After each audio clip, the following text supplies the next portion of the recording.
Hey family, welcome. I'm Dr. Carla and I'm Dr. EP.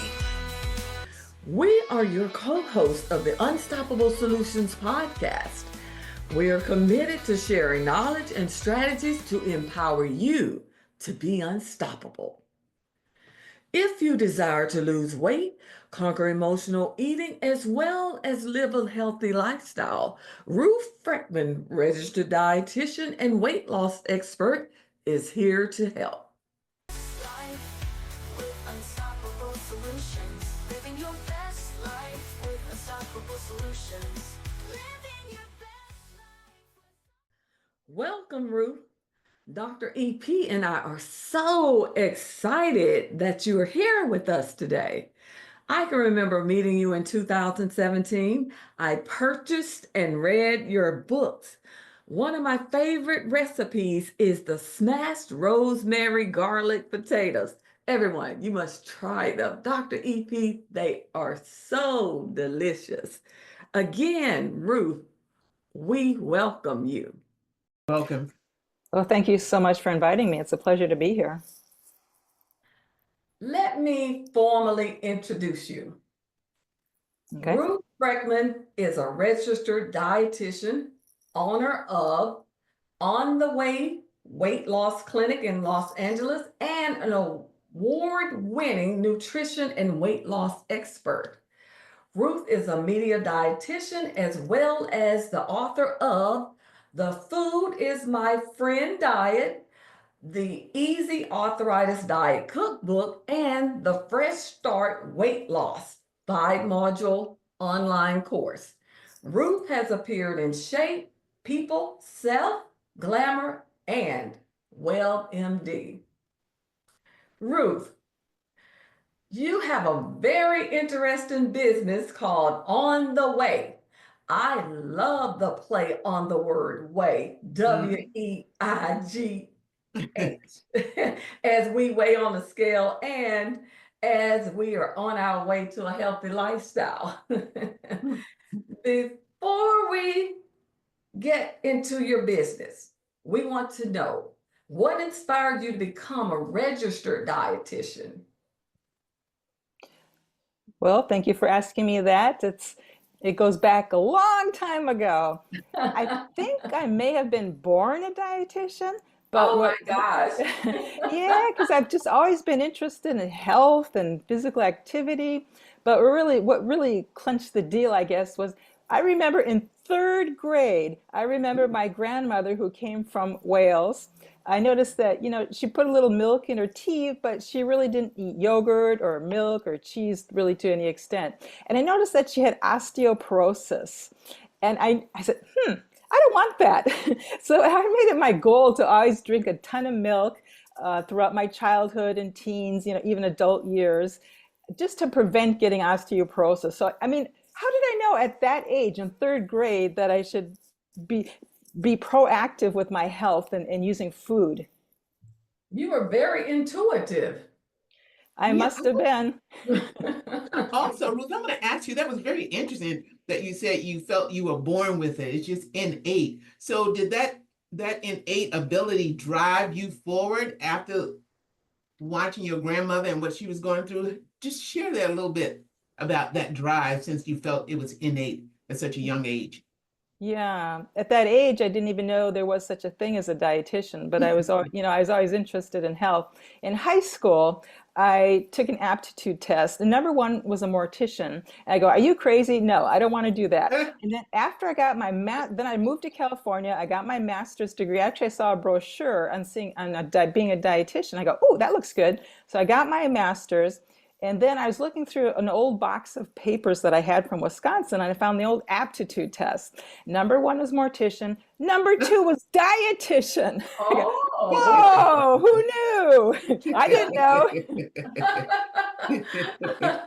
But I did see that brochure. Just, I don't know where I was. I just saw a brochure laying there, and I started reading it as in the career of a dietitian. Immediately, I knew, oh, that's me. So then I got I already had my college degree, so then I went and got my master's in nutrition. Okay, thank you. Ruth, we're all about providing unstoppable solutions to problems that people are having. According to the CDC, we have an obesity crisis in America where 4 out of 10 persons suffer from health challenges, which can lead to heart disease, diabetes, high cholesterol, and even cancer. What are some of the factors that you have found that are attributing to this obesity epidemic? First of all, I like your philosophy. I believe that there is a solution to every problem. So you just have to identify those problems and be aware of them so that you can change them and also note the benefits. But the way I see it, because of my career as a dietitian, I believe in a healthy lifestyle. There's more Americans that are overweight and obese that aren't. And like you said, like you mentioned, poor diet is a risk factor for heart disease, diabetes, even some types of cancer. And with that excess weight causes inflammation. And when the body's inflamed, stuff doesn't work right, especially for diabetes. It can change cells and cause cancer. So for me, the main issue, I think, is having excess weight. Of course, genetics plays a big role also. Mhm. Some skinny people can get diabetes and cancer. People with extra weight can not have diabetes and cancer. But for the majority of people, I believe that you want to achieve a healthy lifestyle, and that's maintaining a pretty normal-ish weight and also combined with physical activity. Your heart's a muscle. You have to exercise it to keep it strong. So physical activity is a pretty important component in a healthy lifestyle. I agree with you. There is a solution to every problem. And getting back to lifestyle, that is so key. Ruth, what does an unhealthy lifestyle typically look like? How do you help people to improve their lifestyle? Yeah, that's an easy question too.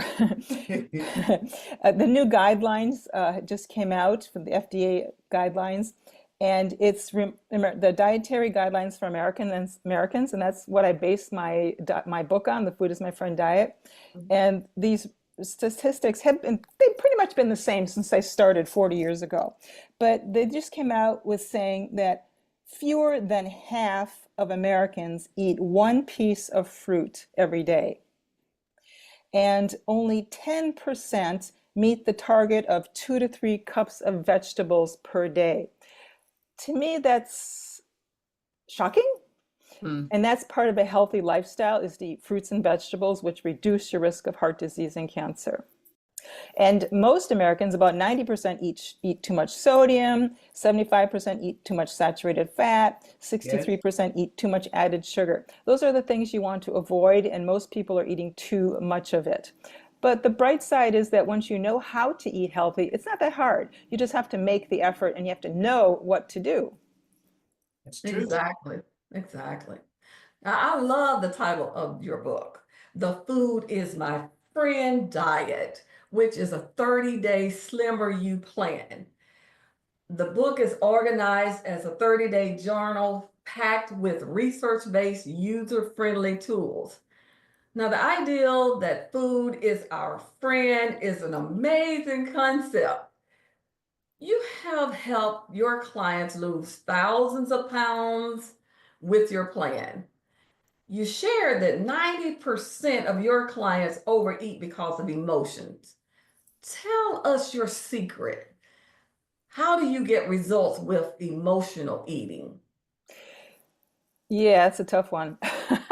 I won't say it's easy. It's a challenge. But I see in my private practice, I see people from all over the world, men, women, young, old, every country, not every country in the world, but I see them from all over. And everyone has the same problems. We're all humans. We all have the same problems, family problems, work issues, stress. And I found that over my many years of helping people achieve a healthy lifestyle, mainly through losing weight, but also a lot of healthy eating. I've found that stress is one of the biggest components. People have learned to eat for comfort when they were a young age. And so, of course, it could most of my clients tell me that rice bread and pasta are their go-to comfort foods. You know, you think sweets, I tend to go chocolate if I was going to eat for comfort, but sweets are up there, but mostly the carbs, the rice bread and pasta. So when times get rough, they go back to what maybe their youth or what their family did, and they start eating food for comfort. And then the average person gains 1 to 2 pounds over the holidays, but they don't tend to lose them. So over the years, that can add up. There's nothing wrong with eating for comfort unless it accumulates and keeps adding more and more weight. I think at some points I agree with you that we all had that opportunity and followed suit on it with comfort eating. Now, what kind of foods do you advise people to eat in order to lose weight, to get away from that comfort food? Yeah, I don't restrict any foods. It's not, I tell all my client, I say you can eat whatever you want. It's just how much you eat of it. So that, what should I eat for Thanksgiving? Can I eat pumpkin pie? Yes, you can eat everything. It's just how much you eat of it.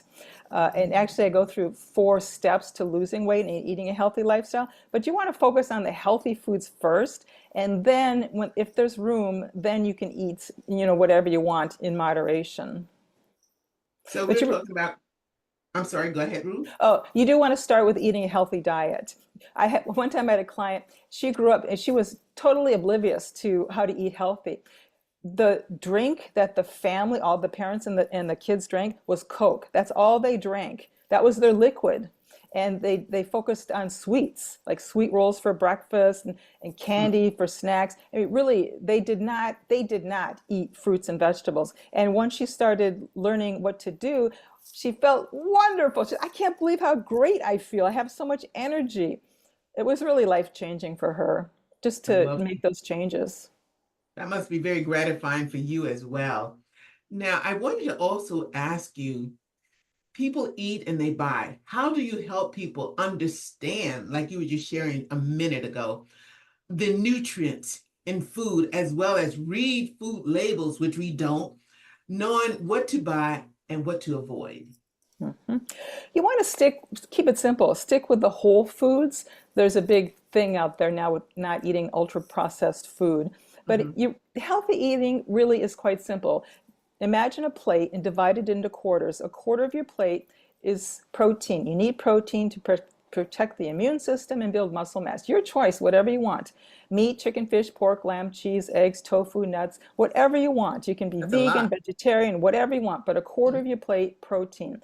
And then a quarter of your plate, carbohydrates, rice, bread, pasta, potatoes. Half of those should be whole grains to reduce your risk of heart disease and cancer, but only a quarter of your plate. You need those carbs to think, you need those carbs to work out at the gym, to go walking. You need carbs for energy. And then the key component is half your plate should be fruits and or vegetables, because the fruits and vegetables have the vitamins, minerals, and fiber to reduce your risk of heart disease and cancer and diabetes. So that's where you get all the good stuff that's going to keep you healthy. And that's half the plate. And like I mentioned before, fewer than half Americans even eat 1 fruit a day. Only 10% eat the 2 to 3 cups a day that they should be eating to get the benefits from those phytonutrients and all those things that protect your health. Mhm.